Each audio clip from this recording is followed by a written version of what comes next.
Hello అండి, ఎంత సింపుల్గా చేసుకుని కీమా కర్రీని చేద్దాము. ముందుగా ఒక కుక్కర్లో ఆయిల్ వేసుకుని కట్ చేసి పెట్టుకున్న ఆనియన్స్, పచ్చిమిర్చి, కరివేపాకు, ఉప్పు, పసుపు కూడా వేసుకుని మనం మొత్తం మగ్గబెట్టుకుందామండి.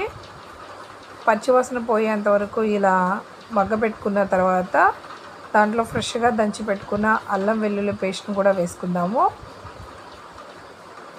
మొత్తం ఇలా అది కూడా మగ్గిన తర్వాత కారము, ధనియాల పొడి, గరం మసాలా వేసుకుని మొత్తం కలిసేంత వరకు కలుపుకోవాలండి.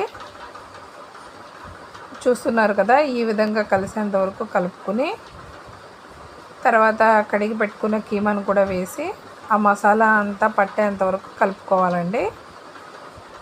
నేను కారము ఇవన్నీ కొంచెం కొంచెం వేసాను, పిల్లలు తినాలి కాబట్టి మీరు తినేంత వరకు మీరు వేసుకోండి.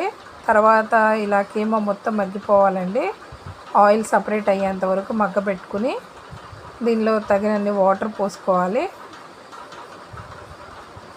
ఒకసారి మొత్తం కలిపేసేసి మనం కుక్కర్ విజిల్ పెట్టేసుకుందాము.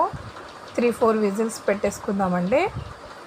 తర్వాత మనం ఇలా ఉడికిపోయిన తర్వాత ఆయిల్ బయటకు వచ్చేంత వరకు మగ్గబెట్టుకుని కొత్తిమీర వేసుకుని బౌల్లో సర్వ్ చేసుకోవడమే. మా వీడియోస్ కనుక మీకు నచ్చితే ప్లీజ్ సబ్స్క్రైబ్.